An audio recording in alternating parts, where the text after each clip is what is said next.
پاکستان تحریک انصاف کے باغی رہنما اکبر ایس بابر کا کہنا ہے کہ عمران خان کو فارن فنڈنگ کیس میں بھی کٹہرے میں لائیں گے۔ عمران خان لیڈرشپ کے قابل ہی نہیں، وہ صرف اقتدار کے پیچھے ہیں۔ الیکشن کمیشن کے باہر ذرائع ابلاغ قیامہ کے نمائندوں سے گفتگو کرتے ہوئے اکبر ایس بابر کا کہنا تھا۔ یہ صرف اس لیے کہ یہ سیاسی قیادت فٹ ہی نہیں ہے لیڈ کرنے کے لیے۔ عمران خان نے جو ثابت کیا اپنے عمل سے، وہ لیڈرشپ کے قابل ہی نہیں ہے۔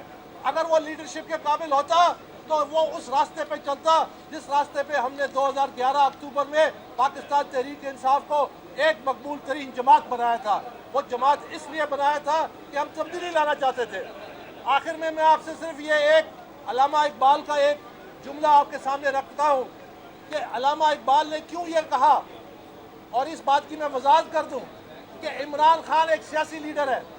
عمران خان کے پیچھے ایک نوجوانوں کا خاص ایک طبقہ ہے، لاکھوں میں ہے۔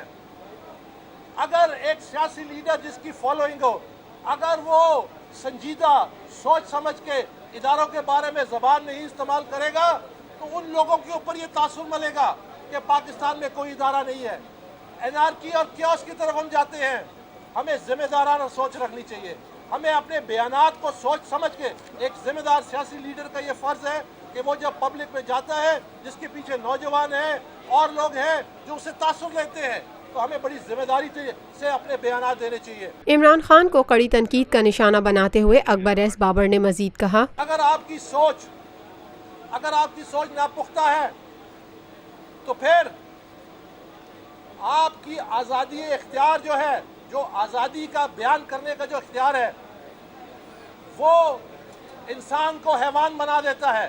میں انگریزی میں پڑھ دیتا ہوں، if thought is immature, liberty of thought becomes a method of converting men into animals۔ یہ علامہ محمد اقبال نے کہا تھا۔ اسی لیے ہمارے ملک میں یہ جو سیاستدان ہیں جن کا مقصد اقتدار ہے، جب عمران خان کہتا ہے کہ اگر مجھ پہ ڈسکوالیفائی ہوا تو میں سیاست چھوڑ دوں گا، یہ اس بات کی ضمانت ہے کہ عمران خان کا کوئی نظریہ نہیں ہے۔ عمران خان کسی مقصد کے پیچھے نہیں ہے۔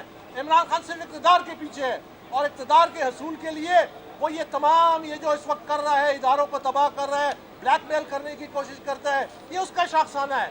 اگر وہ تبدیلی کے لیے ہوتا تو چاہے ڈسکوالیفائی بھی ہو تو ایک عام شہری، ایک عام ورکر کے طور پہ جدوجہد رکھے۔ اور میں اسے چیلنج کرتا ہوں کہ جب بھی وہ ڈسکوالیفائی ہوگا، میں اسے یہ امید کرتا ہوں کہ وہ یہاں سے برطانیہ نہیں بھاگے گا، بلکہ پاکستان میں رہ کے اگر تو وہ سچا ہے، وہ سچی جدوجہد کرے گا اور پاکستان تحریک انصاف کو ایک فعال ادارہ بنانے کی کوشش کرے گا۔ بہت بہت شکریہ۔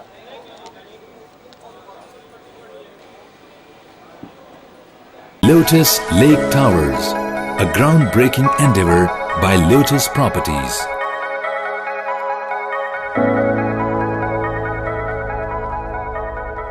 یہ ہے خبر کا جہاں اور آپ دیکھ رہے ہیں TNN TV۔